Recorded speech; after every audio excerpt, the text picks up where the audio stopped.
여러분도 환영합니다. 함께 예배할 수 있는 특권에서 감사하고요. 여러분에게 하나님께서 내려주시기를 간절히 기원합니다.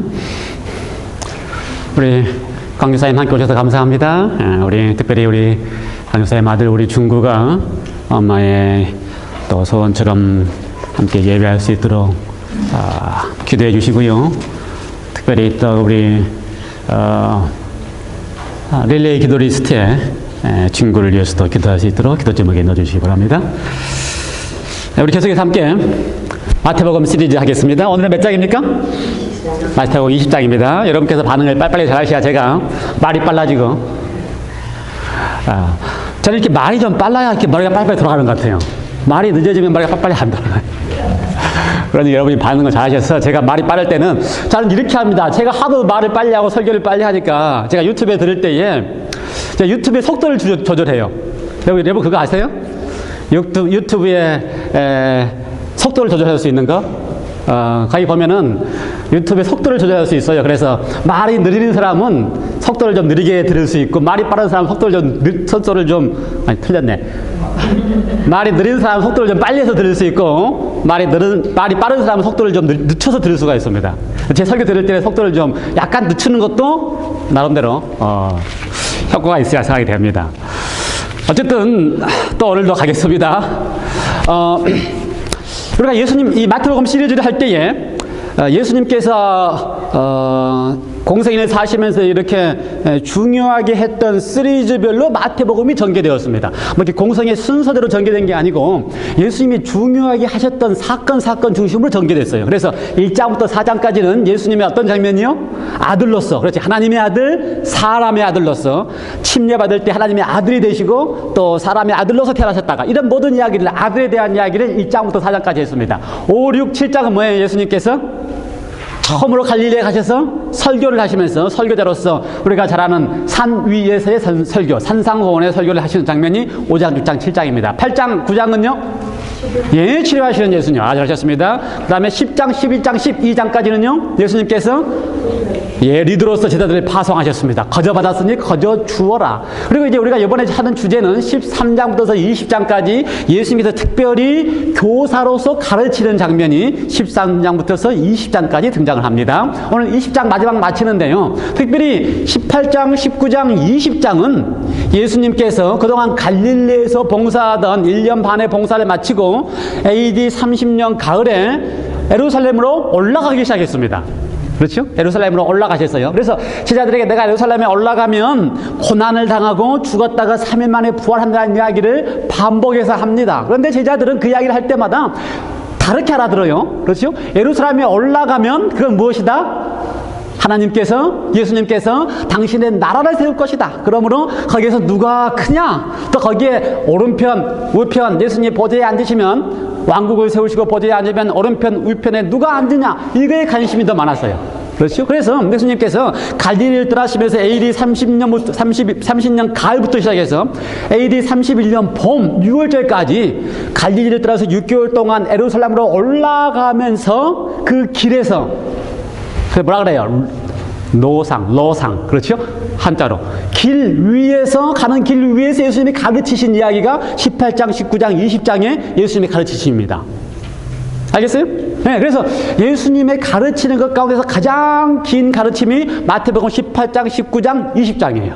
어디에서? 길 위에서 가는 곳마다. 그래서 예수님에게 있어서 가장 마음속의 고민은 이제 갈릴리를 떠나서 예루살렘으로 올라가면 거기에서 예수님께 잡혀서 돌아가시는 겁니다. 근데 6개월밖에 안 남았어요. 그리고 지금 그 길로 가고 있습니다. 그런데 제자들이 그 가는 길 속에서 예수님의 마음을 이해하지 못하는 겁니다. 그래서 예수님이 가장 중요하게 가르치고 싶은 제자들의 문제, 모든 인류의 문제, 그리고 여러분과 저의 문제를 지금 길 위에서 계속 반복하면서 6개월 동안 이쪽에서 반복하고 또 지나가서 또 반복하고 또 반복하면서 그 이야기를 가르치고 있는 것입니다. 18장, 19장, 20장 이야기를요. 기억해 볼까요? 18장에서는 예수님께서 인간에게 가지고 있는 문제 가운데서 무슨 문제에 대해서 가르치고 계셨습니까? 18장에서는 제자들이 예수님께 나와가지고 질문을 했어요. 누가 크니까? 사람이 가지고 있는 가장 큰 문제가 뭐라고요? 자, 자기만 생각하는 거. 그렇죠. 거울 볼 때도 왜 거울 보고 자기 머릿속에 흰머리만 보여요? 남들은 안 보이는데? 자기 중심적으로 보기 때문에 자기 머리에 흰머리만 보여요. 거울 보면 자기 머리에 왜 주름만 보여요? 자기 중심적으로 보기 때문에 자기 주름만 보여요. 같이 두 사람이 거울 보고 있으면 옆에 사람 주름 안 보이고 누구 주름만 보인다고요? 자기 주름만 보인다고. 자기만 보고 있어요. 그래서 자기 중심의 시작이 근본이 사단이 자아 때문에 스스로 높아져서 하나님과 비기려고 했던 그 마음을 가지고 사람들에게 그대로 심어놨기 때문에 모든 인류는 다 자기를 높이려고 하고 자기 중심적으로 살아가고 자기가 최고인 줄 알고 살아가는 삶으로 살아가고 있습니다. 이게 문제예요. 제자들에게도 그게 문제였어요. 오늘날 21세기의 그리스도인인 여러분과 저에게도 이게 문제입니다. 그러니 예수님께서 6개월 동안 길을 가시면서 계속해서 반복하고 가르치는 게 자아 문제, 자기 중심적으로 살아가는 문제, 이걸 어떻게 해결할 것인지에 대한 가르침을 18장, 19장, 20장에 걸쳐서 계속해서 설명하시고 또 설명하시고 또 설명하시는 것이에요. 그러니 21세기에 우리가 그리스도인의 신앙을 하면서 예수님이 지금 이 시간에 우리에게 다시 또 가르치고 싶은 것이 있다면 그것도 역시 나밖에 모르고 나 중심적으로 살아가고 그렇게 살아가는 그 문제를 어떻게 해결하고 또 가르치고 싶은가 하는 것을 또 하실 것입니다. 그러니 20장에서 또 반복하시죠. 20장의 사건은 예수님께서 19장에 6개월 전에 갈릴리를 떠나시고 나서 이제 6개월의 사건들이 다 사라지고 예수님이 이제 잡히시기 바로 전 일주일로 접어들었습니다. 마태복음에는 그래서 6개월의 공백이 없어요. 뭐밖에 없어요? 로상에서 가르친 것밖에 안 나와요. 그러나 요한복음에는 예수님이 무슨 일 했다 무슨 일 했다는 일이 많이 있지만 마태복음은 가장 중요한 예수님께서 가장 중요한 건 뭐라고요? 잡히시기 전에 가르치는 것. 무슨 문제를? 인간이 가지고 있는 근본적인 문제, 자아에 대한 문제. 19장에서는 인간이 가지고 있는 근본적인 문제가 뭐였어요? 하나님에 대한 오해 때문에. 그렇죠? 하나님 어떤 하나님이다? 하나님이 조건적인 하나님이다. 그래서 내가 하나님께 잘 섬겨드리는 그 조건으로 복을 주기도 하고 잘 섬겨드리는 조건으로 그게 뭐예요? 구원을 주기도 하고. 그렇죠? 계명을 잘 지켜 내가 드리면 하나님이 내가 계명을 잘 지켰으니까 너를 어떻게 한다? 구원하겠다라고 하는 인간이 가지고 있는 하나님에 대한 오해 때문에 누가 심어놨어요? 이것도 사단이 심어놨어요. 사단은 혼자 스스로 하나님에 대하여 생각하기를 하나님이 무조건적인 사랑을 하시고 은혜를 무조건 베푸시 만드시기 때문에 조건적으로 사랑을 해서 말을 잘 들으면 어떡하고 구원하시고 말 안 들으면 어떡하고 벌을 줘야 된다고 생각했던 사단이 인간에게 다 그러한 마음을 심어줬기 때문에 그리스도인에게 있어서도 어떤 생각을 가지고 있다고요? 내가 무슨 선한 일을 행하야 내가 영생을 얻으리까? 그렇죠? 예수님께서 생명에 들어가려거든 계명을 지켜라라고 말하면 어떻게 받아들인다고요? 사람들이 내가 지키겠나이다, 내가 지켰나이다 라고 받아들인다고요. 예수님 어떻게 말씀하셨는데? 생명에 들어가려던 내 계명을 지켜라 라고 사용하신 예수님이 헬라어하고 내가 지키었나이다 라고 헬라어가 다르다 그랬어요. 예수님께서 생명에 들어가려던 계명들을 지켜라 라고 할 때 이 헬라어는 어떤 말이라고요? 그것이 참 좋으면 잘 간직하고 끝까지 유지하고 옆에. 그러니까 계명은 그것이 정말 좋은 것으로 받아들이면 어떻게 하고 싶다고요? 그거를 꼭 붙잡고 싶고 꼭 간직하고 싶고 그것을 약속과 언약으로 믿고 싶도록 하시는 것입니다. 그래서 예수님은 믿으라는 말씀하고 있는데 우리들 어떻게 반응해요? 내가 하나님 명령하시면 내가 계명을 지키겠나이다 이렇게 반응을 해요. 그래서 지금 이 두 가지 문제를 예수님께서 인간에게서 가장 커다란 문제, 제자들에게 있어서 가장 바뀌지 않는 문제, 오늘날 우리에게 있어서 바뀌지 않는 이 문제를 반복적으로 18장, 19장, 20장에 걸쳐서 설명하고 계시는 것입니다.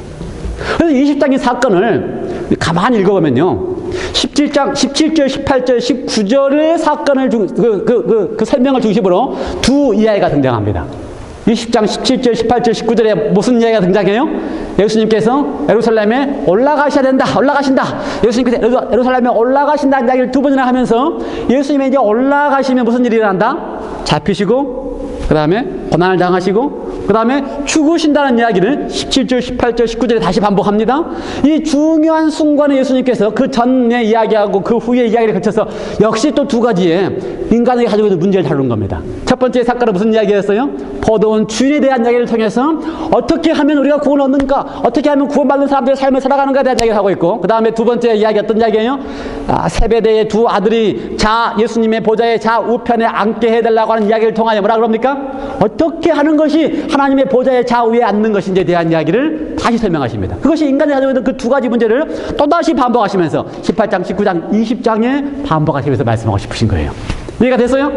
다시 한번 우리는 이 두 가지의 이야기를 통해서 진짜 내 속에 있는 예수님이 21세기에 다시 이곳에 와셔서 설명한다 할지라도 오늘 또 가르칠 수밖에 없는 자아의 문제, 내가 어떻게 하여야 구원을 받느냐고 생각하는 문제에 대한 이야기를 두 사건을 통하여 다시 정리를 해보겠습니다. 됐어요? 잘 따라오고 있어요? 예, 서론이 길었지요? 저는 항상 서론이 길어. 여러분이 얼마나 잘 기억하고 있는지를 확인을 해야 되니까. 예. 첫 번째 비유는요, 20장 1절입니다. 천국은 마치 품꾼을 얻어 포도원에 들여 보내려고 이른 아침에 나간 뭐와 같다고요? 집주인과 같다. 천국은 포도원과 같은 게 아닙니다. 또 천국은 품꾼과 같은 게 아닙니다. 그렇죠? 일하러 가는 품꾼과 같은 게 아니고 천국은 뭐와 같다고요? 집주인과 같다. 그래서 오늘 우리의 주제의 핵심은 집주인의 마음에 대해서 이해하는 것이 핵심입니다. 품꾼의 마음보다 집주인의 마음을 이해하는 게 핵심입니다. 한번 상상해 볼까요? 그 집주인이 포도원을 가지고 있는 부자 집주인이 일꾼들을 찾으러 갔습니다. 일꾼을 찾으러 가려면 어디로 가야 돼요? 인력장터로 가야 되죠. 그래서 그 당시나 요즘이나 일꾼들은 어디서 대기하고 있어요?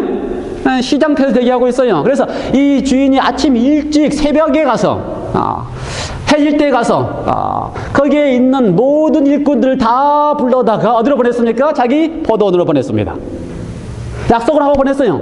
하루 품삯을 주겠다. 그 당시 하루 품삯이 얼마예요? 한 데나리온. 예. 오늘날 하루 품삯 얼마입니까? 한 100불 돼요? 우리나라는 하루 품삯을 시간당 계산해서 주지요. 하루당 안 주고, 예. 시간당 계산해서 줘요. 12불이니까 한 100불 된다 생각하고 100불 한 달여는 주기로 약속을 하고 보냈습니다. 그러니 이 일터에 와가지고 하루 일당을 벌어야 되는 사람들이 얼마나 좋겠어요. 그렇죠? 오자마자 대기하자마자 다 보냈는데 뭐라 그래요? 하루 일당을 충분하게 주겠다 하니 얼마나 감사합니까? 그렇죠? 거기 있는 사람들 다 갔습니다. 이 주인이 마음이 좋아서 저기 있는 사람을, 거기에 와 있는 사람을 다 보냈어요. 그러니 하루에 가서 이제 드디어 어제는 꽁쳤는데, 어제는 일 하려는 사람도 꽁쳤는데 오늘은 일을 할 수 있게 되었으니 얼마나 감사한 일이에요. 오늘은 내가 가족들을 먹일 수 있게 되었으니 얼마나 다행이에요. 그래서 기쁨으로 가서 열심히 하루 종일 일을 했을 것입니다. 주인이 시간이 또 지나서 9시쯤 돼가지고 장터로 나가보았습니다. 9시쯤 돼서 나가봤어요. 아마 다른 곳으로 갔을 것입니다. 왜냐하면 자기가 갔던 곳은 다 일꾼들을 다 하여했으니까. 아마 장터 다른 곳으로 갔더니 거기 역시 또 일을 하기 위해서 기다리고 있는 사람들이 있어요. 9시까지 기다리는 사람들이 있어요. 9시까지 기다리는 사람들은 어떤 사람이에요? 잡을 못 구한 사람, 일해주는 사람, 하이하는 사람이 아무도 없는 사람. 아니면 두 번째, 누군가가 뽑아갔는데 그 주인의 마음에 안 들어가지고 못 뽑힌 사람이에요. 그렇지요? 어떤 주인은 일사람 많으면은 자기가 필요한 인원만 뽑아가지 않습니까? 그러니 뾰락 뽑아갈 때 자기에게 딱 필요한 사람만 데리고 가요. 그래 나머지 사람들은 못 뽑아. 그러니까 좀 이 사람은 덜 필요한 사람이야. 엄밀히 따지면. 그렇지요? 그런데 그 사람들을 다 또 어떻게 해요? 9시에 기다리고 있는 사람들을 다 데리고 왔어요. 이번엔 12시에 또 가봤습니다, 주인이. 12시에 왜 가봤을까요? 일꾼이 필요해서 가봤을까요? 그럴 수도 있어요. 일이 많아서 일꾼이 필요하기 때문에 갈 수도 있어요. 그러나 12시에 갔을 때는 좀 일꾼이 필요하기보다는 일을 못하고 있는 사람들이 불쌍해서 간 것 같아요. 오후 3시에도 갔고요. 5시에도 갔습니다. 오후 5시에도. 5시에 가서 1시간 일 시키려고 일하려는 사람이 있어요? 거의 없습니다. 그렇죠. 1시간 일이 꼭 필요한 사람 아니고는 1시간 일 시키려고 하는 사람이 없어요. 그렇죠? 다음날 시켜야지. 그런데 이 주인은 12시에도 가고 3시에도 가고 5시에도 가고 해서 다 일을 시켰어요. 여러분 5시에 갔을 때에 일 못 잡아서 남아있었던 사람 어떤 사람 같아요? 가장 불쌍한 사람이죠. 네. 그동안에 아무도 데리고 간 사람이 없어요. 여기 표현 그대로 아무도 자기를 하여하지 않아서 일할 수가 없었어요. 아마 저 같은 사람일지 몰라요. 원래 그런 사람들은 포도원에 가서 일하려면 어떤 사람이 해야 돼요? 힘도 좀 있고 얼굴도 좀 시커멓고 이래야 되는데 빼짝 말라가지고 힘이 없으니 누가 저를 데리고 가겠어요? 이런 사람들은 어떻게 해요? 아무도 안 데리고 가. 그러면은 집에 가가지고 딸린 식구가 셋인데, 딸 둘까지. 그날 가가지고 하루 종일 일을 못했으니 먹일 수가 없는 거예요. 그러니 얼마나 5시까지 기다렸던 이 품꾼도 답답하고 가슴 아프고 얼마나 절실했으면 5시까지 집을 안 가고 있었겠어요. 보통 9시 넘어서 하야가 안 되면 다 집에 갑니다. 놉니다. 그날은 노는 날이니까. 그렇죠. 대부분의 일용직이 9시까지 하야 안 되면 집에 가서 노는 게 나아요, 차라리. 근데 이 사람은 얼마나 절실했으면, 얼마나 필요했으면, 얼마나 자기가 일을 해야 되는 게 필요했으면 5시까지 안 가고 기다리고 있는 것입니다. 재밌는 이야기예요. 그리고 나서 이 주인이 그 일꾼을 보냈습니다. 가서 일하라고 보냈어요. 드디어 6시가 돼서 해가 저물었습니다. 8절. 주인이 청지기에게 이르되 품꾼을 불러 나중 온 자부터 시작하여 먼저 온 자까지 삭을 주라. 그렇죠? 주인이 이제 자기 청지기, 이 돈을 맡고 있는 사람에게 불러서 일꾼에게 돈을 주라고 합니다. 그래서 줄을 딱 세웠어요. 줄을 설 때 어떻게 섭니까? 가장 늦게 온 사람이 앞에 서고 내일 가장 일찍 온 사람이 맨 뒤에 서가지고 줄을 섰어요. 그 다음에 그 일한 값에 돈을 주기 시작했습니다. 그런데 청지기에게 어떻게 주라 그래요? 5시에 와서 1시간 일하는 사람에게 얼마를 줬습니까? 한 데나리온 하루 일당을 주었습니다. 그래서 이 사람이 이걸 딱 받은 다음에 깜짝 놀랐어요. 이건 내게 아니다. 이건 내게 아니에요. 누구 거예요? 저 맨 뒤에 서 있는 저 사람 거니까 내게 아닙니다. 라고 하면 어쩌면 고개를 들리면서 이건 내게 아니니까 저 끝에 가서 주라고 얘기했을 것입니다. 자기 아니에요. 자기는 1시간밖에 안 했는데. 그렇죠? 내게 아니니까 저 뒷사람에게 주라고. 그런데 주인이 뭐라 그래요? 이거 받아서 가라 그래요. 그랬더니 이걸 받아들여가지고 얼마나 좋았겠어요. 그렇죠? 자기는 1시간 일했으니까 1시간 일한 것만 받아도 그나마 다행인데, 그렇죠? 최소 한 끼 잘 내 식구 나눠서 먹으면 한 끼 먹을 수도 있을 텐데라고 하면서 그렇게 하려고 있는데 하루치 품삯을 주었으니 얼마나 감사하고 얼마나 고맙겠습니까? 아마 기뻐서 뛰면서 돌아갔을 것입니다. 맨 끝에 있는 판에 보니까 그 사람도 깜짝 놀랐어요. 왜 놀랐어요? 주인이 1시간 일하는 사람한테 하루 품삯을 주는 거 보고 깜짝 놀랐어요. 이야, 대단하네.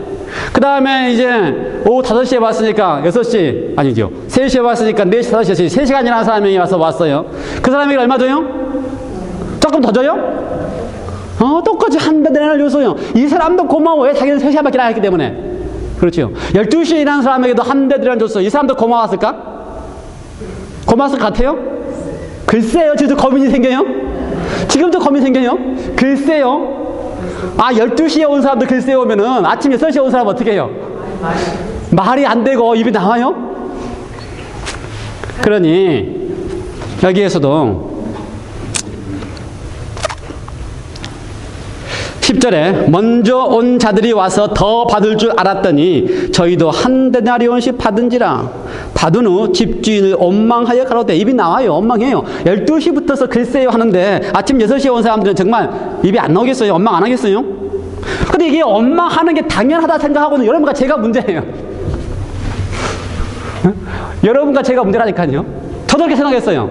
나 같아도 아침 6시부터 일하고 하루 종일 일했는데 1시간 일하는 사람과 똑같이 한 대를 주면은 입이 나오고 원망할 것이다 라고 생각을 했어요. 여러분들 그러잖아요. 한번 생각해 봅시다. 이 사람의 말이 그럴싸해요. 11절. 나중 온 이 사람은 1시간만 일하였거늘 저희를 종일 수고와 더위를 견딘 우리와 같게 하였나이다. 말 들어보면 그럴싸해요. 정말 그럴 것 같아요. 그렇죠? 내가 맨 뒤에 서 있었다면 나도 그랬을 것 같아요. 그런데 왜 그런 일이 생겼을까요? 왜 원망하는 일이 생겼을까요? 공평하지 않았기 때문에. 우리는 금방 서게 공평하지 않다는 생각을 들어요. 공의롭지 않다고 생각을 들어요. 집주인이 공의롭지 않다는 생각을 들어요. 그렇죠? 집주인이 공의롭지 않게 했다. 이 공이라는 정의를 쓸 때 제가 공이라는 말을 그냥 입으로 썼습니다. 입으로 썼어요. 공이라는 말을 우리는 신앙 안에서 신학적으로 잘 씁니다. 공의, 하나님이 공의로우신 분이다. 집주인이 공의로우신 분이다. 집주인이 공의롭고 하나님이 공의로우신 분인데 이건 지금 하는 모습이 우리가 생각할 때 공의롭지 않아요. 우리가 정의하는 공의로, 그렇죠? 하나님께서는 공의, 우리가 지금 생각하고 있는 공의라고 하는 정의로 이 일 자체가 공의롭지 않아요. 1시간 일하는 사람하고 12시간 일하는 사람하고 똑같이 대접하는 것은 공의롭지 않다라고 생각하기 때문에 원망이 나오는 것입니다. 이거 다 무슨 정의예요? 우리의 정의예요. 우리가 생각하는 하나님의 공의에 대한 정의예요. 우리가 생각하는 공의는 바로 이거예요. 1시간 일하는 사람과 12시간 일하는 사람은 차별이 있어야 된다고 하는 것이 우리의 공의예요. 그런데 이거를 성경이 이렇게 표현했습니다. 집주인 이렇게 표현했어요. 내가 선함으로 너희는 나를 악하게 보느냐. 하나님은 선하십니다. 집주인은 선해요. 집주인을 대표 하나님은 선합니다. 그런데 너희가 악하기 때문에 선한 나를 어떻게 본다고요? 악하게 본다고요. 그러니까 너희가 악해서 공의라는 말을 사용해서 하나님이 공의롭다는 말을 사용할 때에 너희가 생각하는 공의로 선한 나를 공의롭다 또는 공의롭지 못하다고 마음대로 정죄하는 것입니다. 이해가 돼요? 신학에서 그리스도인들이요, 하나님이 공의롭다는 이야기를 너무나 잘합니다. 그런데 어떤 공의를 생각한다고요? 악한 내가 생각하는 공의로 의로우신 선하신 하나님을 공의롭기도 하고 공의롭지 않다고 내가 마음대로 정죄해요. 그렇죠? 20장에 이 주인 같은 하나님이라면 한 달란 1시간 일하는 사람과 12시간 일하는 사람을 차별하지 않으면 내가 정의한 공의로 선하신 하나님을 공의롭지 않다고 정의하고요. 또 반대로 어떻게 하나님이 악한 사람에게 벌을 주고 의로운 사람에게 상을 주는 것이 하나님이 내가 생각하는 하나님이 풍성다운 하나님이 아니고 내가 생각하는 하나님으로 공의롭다고 마음대로 선택하는 것입니다. 그러니 성경에서는 마태복음 20장에서는요 우리가 생각하고 있는 생각을 뛰어넘기를 원하시는 것입니다. 일부러 하나님께서 여기 성경에 표현하면 일부러 나중 온 자부터 시작해서 처음 온 자에게 이렇게 나눠주다고 이야기했어요. 일부러. 반대로 생각해 보십시다. 만일 맨 처음 온 사람에게부터 돈을 주었다 생각해 봅시다. 그럼 이때 하나님이 공의롭다니 내가 생각한 것처럼 하나님이 공의롭지 못하다니 하면서 불평이 나오겠는가? 한번 생각해 보세요. 맨 처음 온 사람이 딱 앞에서 제일 먼저 섰습니다. 이 사람이 한 데나리온을 딱 받으면 어때요? 감사하지요? 왜요? 일을 못할 뻔했는데 하루 일삭 약속한 대로 한 달한테를 충분히 주는 주인이 얼마나 감사해요? 감사하지요? 예, 아마 이 사람 아무것도 모르고 감사하면서 만족하고 감사하고 회피하고 갔을 것입니다. 틀림없이 그래요. 왜요? 약속한 그대로 주인시켰기 때문에 어떤 주인은 약속한 것도 너 일을 못했다니 게을렀다니 하면 돈을 안 주는 판인데 성실하게 약속대로 한 데나리온을 다 주고 보내니 그거만 더 다행이고 감격스럽고 고맙고 일 시켜서 감사하고 그랬을 것입니다. 그런데 왜 상황이 바뀌었어요? 왜 그런 느낌이 안 들고 왜 상황이 바뀌었어요? 나중 온 자를 먼저 주는 것을 보았기 때문에 문제가 생겼습니다. 그렇죠? 다른 사람과 비교해서 보았기 때문에 문제가 생겼어요. 다른 사람과 비교하지 아니하고 자기만 하나님과의 관계 속에서 주인과의 관계 속에서 자기가 하나님께 대하여 최선을 다한 것에 대하여 하나님 그것만도 하나님의 은혜예요. 그렇죠? 하루 일감 준 거 주고 그거 일한 대로 다 준 것이 감사할 만한 충분한 은혜였는데 하나님과 자기와의 관계만 있으면 근데 이 사람은 하나님과 자기와의 관계가 아니고 주인과 자기와의 관계가 아니고 무엇이 더 중요했어요? 자기와 또 다른 누구와의 비교한 것이 더 중요했어요. 그러니 문제가 생기기 시작하는 것입니다. 비교하지 않았으면 그냥 감사하고 충분히 은혜를 알고 있었을 텐데 비교를 했더니 뭐가 보여요? 나는 그 사람보다 더 적게 받은 게 보여요. 그러니 드디어 불행해지기 시작하는 거죠. 불만이 생기고 불평이 되기 시작하는 것입니다. 사단은 우리에게 자아를 심어주고 나 붙어서 자아가 생기기 시작한 붙어서 나라고 하는 걸 중심으로 살아가기 시작하는 데 붙어서 다른 사람과 비교하기 시작합니다. 그리고 나를 어떻게 만들어요? 불행하고 불평하게 만드는 것입니다. 다른 사람과 비교하면 그렇죠? 내가 다른 사람보다 못하면 다른 사람보다 조금 못한 것 같으면 어떻게 해요? 불행하고 불평해져요. 다른 사람과 비교해서 내가 다른 사람과 좀 더 나은 것 같으면 그 다음부터 어떻게 돼요? 어깨가 올라가고 교만해져요. 그러면 사단이 자아를 심어놓고 그 자아 속에서 나로 하여금 다른 사람과 비교하게 만들어 놓는 것입니다. 그래서 스스로 불행해지든지 스스로 교만해지든지. 그래서 우리의 모든 문제는 상대방과 비교함으로 생깁니다. 그렇죠? 같은 교회 내에서 서로 비교함으로 문제가 생겨요. 비교함으로 내가 더 불행인 것 같고 비교함으로 내가 더 어떻게 해요? 더 잘된 것, 잘난 것 같다 생각하기 때문에 문제가 생기는 것입니다. 그리스도인은요 자아가 그리스도 안에서 깎이고 닦이는 사람들은요 다른 사람과 비교하지 아니하고 하나님 앞에서만 서는 사람이 그리스도인입니다. 하나님 앞에서만 설 수 있어야지 어떨 수가 있어요? 그때부터서 모든 것이 다 은혜라는 사실을 알게 되는 것입니다.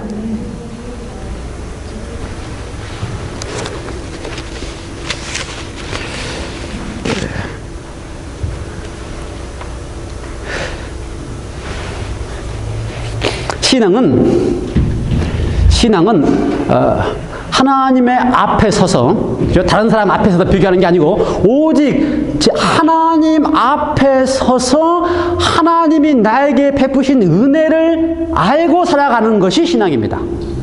아주 중요합니다. 그렇죠? 하나님 앞에서만 서서 하나님이 주는 은혜를 알고 살아가는 것이 신앙이에요. 은혜를 알면 삶이 달라집니다. 그렇죠? 5시까지 일 못 잡고 있다가, 그렇죠? 저같이 힘도 없어가지고 아무도 하여해주지 않으니까 일 못 잡고 있다가 불러서 1시간만 일했는데도 하루들한테를 충분하게 주는 그 주인과의 관계만 가지고 있으면 어떻게 해요? 은혜를 아는 것입니다. 감사하고 기뻐하고 감격스럽고 그 은혜가 너무 좋아가지고 집에 가서 어떻게 해요? 어떻게 나눠요? 안 나눠요? 나눌 겁니다. 내가 어느 날 좋은 집주인을 만났는데, 좋은 주인을 만났는데, 내가 하루 종일 아무도 나를 하야하지 않았는데, 딱 1시간 일했는데 이런 주인이 어딨냐 하면서 받은 바 은혜를 나눌 것입니다.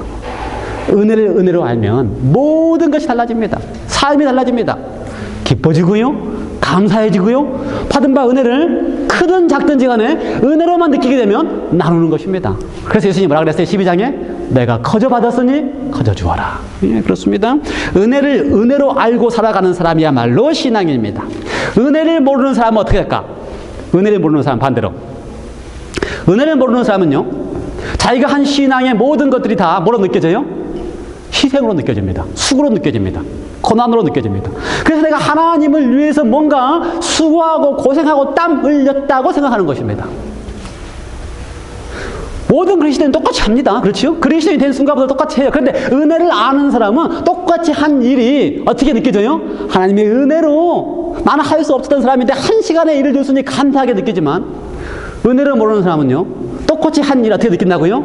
내가 한 수고, 내가 한 고생, 내가 열심히 한 나의 한 일로 느껴지는 것입니다. 그리고 나면 은혜를 모르고 자기가 한 희생이요, 자기가 한 수고요, 자기가 한 노력이라 생각을 하면 그 다음부터 뭘 기대해요? 내가 이만큼 했는데 하나님이 나에게 뭘 해주실 것인가? 이것이 사단이 우리에게 심어놓은 행위에 대한 결과입니다. 이것이 사단이 우리에게 심어놓은 계명을 지켜라라고, 지켜나이다라고 하는 것에 대한 문제입니다. 여러분, 우리가 신앙을 하면요, 신앙을 하면 거기에 신앙을 하고 나면 거기에 희생과 고난이 따릅니까? 제이쌤이 제 체리 크게 할 때는 제가 놀래요. 설교를 참 잘못했나 그러고. 오케이, 다시요.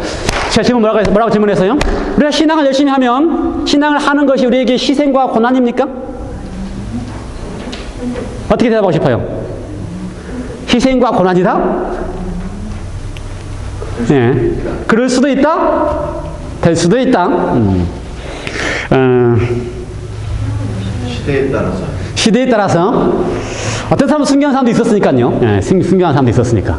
오케이. 저는요, 마음 먹기 따라 다르다. 다시요. 저는 제 생각에는요, 내가 어떻게 생각할 따라 다르다. 예? 그렇죠? 똑같은 상황을 놓였을 때에 내 희생과 내 고난이라고 생각하는 이유는 왜 이렇게 생각해요? 그거는 내가 하는 일이기 때문에 그렇습니다. 똑같은 상황일 때에, 그렇죠? 똑같이 어려움과 똑같이 고통이 있지만 그 상황들이 다 그렇게 된 것도 하나님의 은혜면 내 수고와 내 희생이 아닙니다. 그런데 신앙하는 사람들이 많은 경우에 신앙을 내가 하는 것이, 그렇죠? 내가 신앙을 하는 것이 희생이고 고난인 줄 알아요. 그래서 내가 희생이고 고난을 한 것에 대한 하나님께서 어떻게 보상하느냐에 대한 생각을 참 많이 합니다. 이게 이제 사단이 심어주는 거예요. 그런데 희생과 고난이 아니에요. 처음부터 신앙할 때부터 신앙하는 모든 과정 속에서 그것은 하나님의 은혜 안에 사는 신앙이기 때문에 그건 하나님의 은혜를 체험할 때마다 뭐예요? 감사와 기쁨입니다. 근데 그걸 모르고 신앙하면, 그렇죠? 내가 하나님을 위해서 한 데 희생이고 내가 뭘 어떻게 한 것이 되죠. 근데 그것이 다 뭐라고요? 하나님의 은혜로 산 거면은 감사요, 기쁨이요, 뭐예요? 은혜를 또 나누는 것이 돼요. 그래서 신앙을 귀하게 하려면 내가 희생하고 어렵고 힘들게 해서 신앙을 하는 게 아니고 그 신앙 자체가 다 무엇이라고 인정하고 시작하는 거예요? 하나님의 은혜라고 하는 사실을 느끼는 것. 그래서 우리 교회가 가장 많이 쓰는 이야기가 뭐예요? 제가 늘 가장 많이 쓰는 이야기가 뭐예요? 하나님의 은혜입니다. 하나님의 은혜입니다. 하나님의 은혜입니다. 연습을 많이 하셔야 돼요. 하나님의 은혜입니다.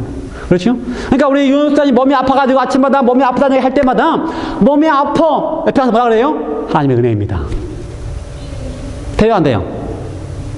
안 되지요. 큰 소리 안 했지만 저한테 안 되죠. 그렇게 이야기했어요. 안 되지요. 몸이 아픈데 어떻게 하나님의 은혜입니다 라고 말이 나오겠어요? 안 되지요. 그런데 하시면, 이제 생각을 바꿔서 하시면 그 몸이 아픈 그것 속에서 왜 하나님의 은혜인지를 찾기 시작하면 보입니다.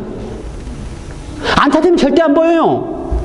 안 찾으면 하나님의 은혜가 절대 안 보이게 사단이 우리에게 가려놓습니다. 모든 면에서 하나님의 은혜가 안 보이게 가려놔요. 그렇죠? 그런데 하나님의 은혜라고 보기 시작하고 찾기 시작하면 아픔 속에서도 하나님의 은혜가 보인다 이 말이에요.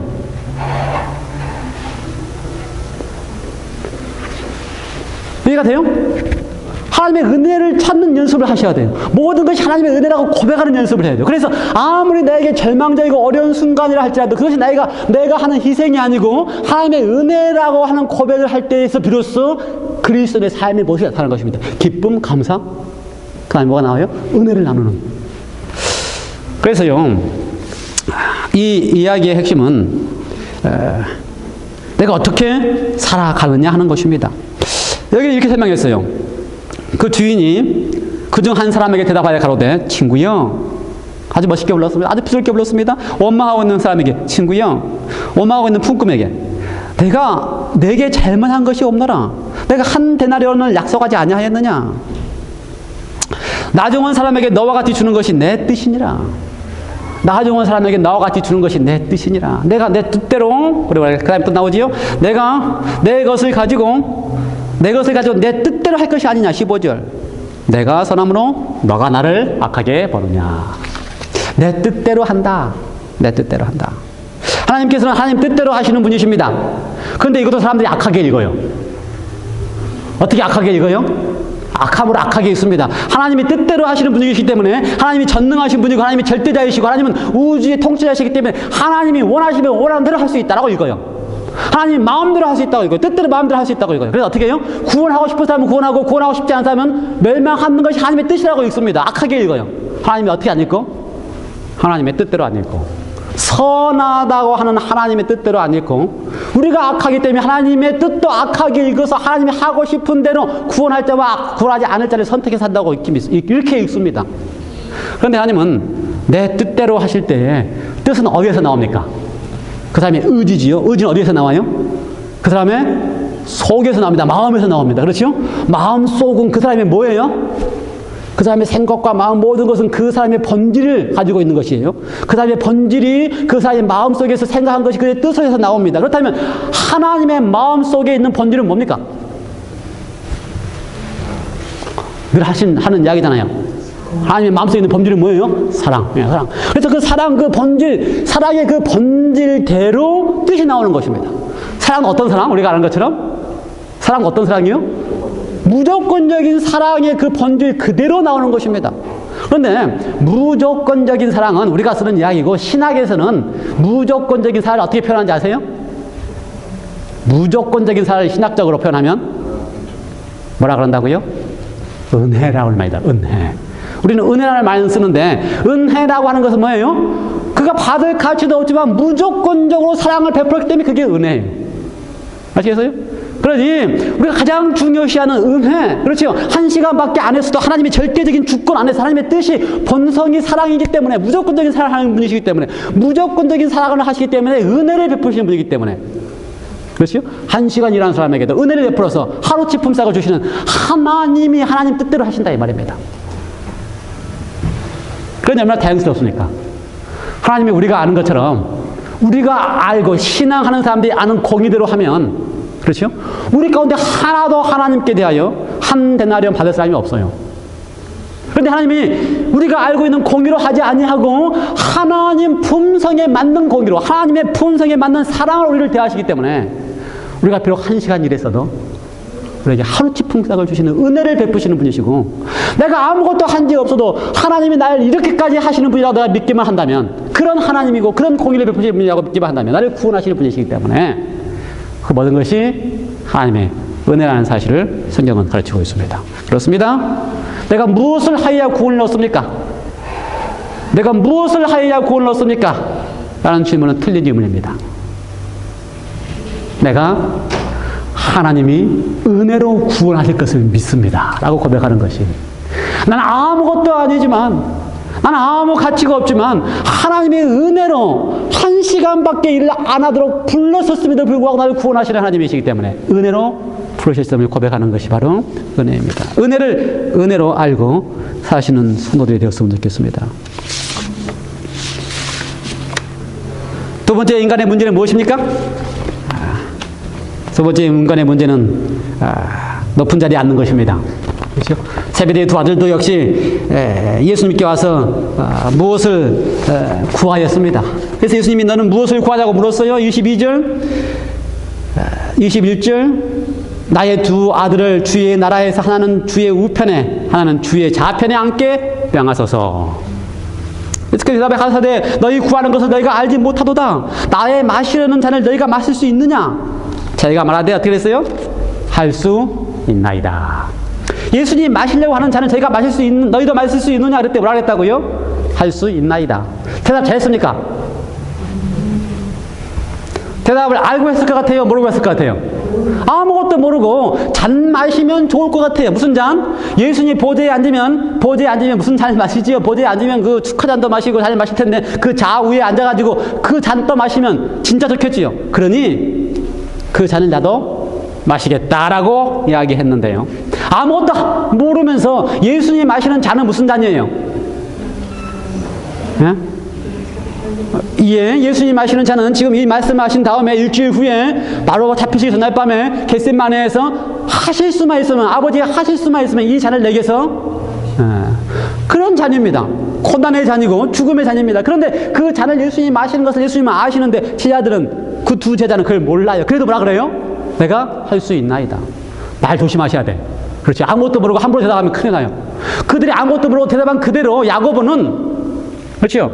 야고보는 예수님의 제자들 가운데 첫 번째 순교한 제자가 되었습니다. 예수님처럼 첫 번째, 얼마 안 있어서 예수님이 돌아가시고 난 다음에 얼마 안 있어서 몇 년 안에 첫 번째 순교한 제자가 바로 야고보예요. 자기 말 한 대로, 알지도 못하고 말했지만 할 수 있다 한 대로 하나님의 은혜를 베푸셔가지고 할 수 있다니까 어떻게 했어요? 제일 먼저 순교했어요. 요한은 또 어때요? 요한은 맨 마지막까지 살았습니다. 맨 마지막까지 죽지 않고 살았으니 다행이다 생각하시지만 맨 마지막까지 죽지 않고 살았기 때문에 그가 받은 고난은 더 커요. 우리가 아는 것처럼 뭐 기름감에 들어갔다느니, 우리가 아는 것처럼 이 요한이 받은 고난은 더 커요. 그러니 아무것도 모르고 무조건 큰소리 치지 마시고 할 수 있겠다 하지 마시고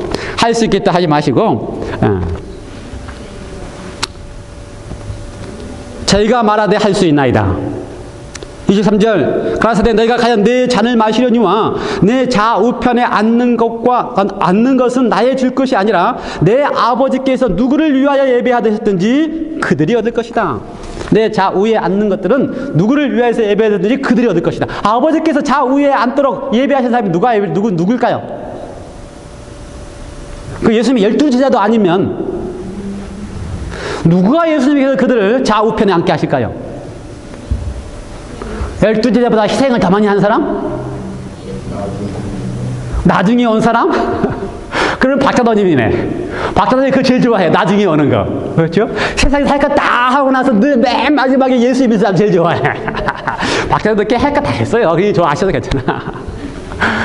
할 거 다 해본 다음에 마지막에 예수님 만나가지고 예수님 받아서 구원받은 사람이 제일 좋아하는데, 그런 사람이 예수님 그 좌우에 앉을까요? 나중된 자가 먼저 되고 먼저 되고 나중된다 했으니 제일 마중에 온 사람이 하나님의 좌우에 앉으시면 아버지께서 누구를 위하여 예배하셨든지 그들이 얻을 것이니라. 아버지께서 좌우를 예배하는 사람이 누굴까? 이 문맥 속에 보면은요, 아버지께서 예배하여 좌우에 앉을 사람은요, 같은 문맥 속에서 예수님의 설명에 의하면은 누구든지 으뜸이 되고자 하는 자는 누가 뭐가 되고? 어디 나와요? 27절 누구든지 으뜸이 되고자 하는 자는 뭐가 되고? 종이 되고. 26절 누구든지 크고자 하는 자는 어떤 사람이 되나? 섬기는 자가 되라. 그러면 하나님의 개념 속에서 좌우편에 앉는 사람은 어떤 사람이 앉아요? 예, 누구든지 잘 섬기는 사람. 이 땅에서 잘 섬겨봤다가 하늘에서도 어떻게 할 사람? 잘 섬길 수 있는 사람. 보좌에 앉으신 하나님이 그 우주 가운데 보좌에 앉으신 하나님이 가장 잘 섬기시는 분이십니다. 넘버원, 누가 잘 섬긴다고요? 보좌에 앉긴 하나님. 하나님이 넘버원으로 잘 섬기시는 분이세요. 그래서 그 얼마나 잘 섬기는지 우주에 있는 우주 거민들을 섬기다가 그걸로 부족해서 어떻게 해요? 죄인들까지 섬기려고 이 땅에 오셨어요. 그러니 보좌에 앉는 이유가 뭐예요? 하나님이 가장 잘 섬기시기 때문에. 그러니 그 양편 보좌에 앉는 다른 사람들은 그 다음에 누가 거기에 앉아요? 그 다음에 잘 섬기는 사람. 그 다음에 종 잘하는 사람. 여러분, 하늘은요, 그런 사람들만 있어요. 그렇죠? 어떤 사람이요? 섬기기 좋아하고 종들에게 좋아하는 거. 그러니까 섬기면 섬기는 것이 더 행복한 사람이 하늘에 있는 것입니다. 하나님이요, 왜 우리를 섬겨요? 우리를 섬기는 것이 더 행복하기 때문에 섬기는 거예요. 그래서 번성이 바뀌고 분성이 바뀌면 섬기는 것이 행복하는 거예요. 그래서 하늘에 가서도 떵떵거리고 사는 게 아니고 하늘에 가서 누가 제일 행복해요? 섬기면 섬길수록 섬기는 것이 행복한 사람이 행복해요. 그래서 좌우편에 앉은 사람이 어떤 사람이라고요? 가장 잘 섬기는 사람. 제 이야기가 아니고요, 엘렌 G. 화이트이 시대의 소망에서 하신 이야기입니다. 시대의 소망에 보면 이렇게 말씀했어요. 인자가 온 곳은 섬김을 받으려 함이 아니요 도리어 섬기려 하고 자기 목숨을 많은 사람의 대성물로 주려 함이니라. 그러므로 그리스도는 제자들 중에서 모든 면에서 돌보는 사람이었으며 짐지는 사람이었다. 그분께서는 제자들과 빈곤을 나누셨고 제자들을 위하여 극기 하셨으며 더욱 어려운 곳에서 평탄하게 하기 위하여 저들보다 앞서 가시고 미국에 당신의 생명을 버리심으로 지상에서 당신의 사업을 마치실 것이었다.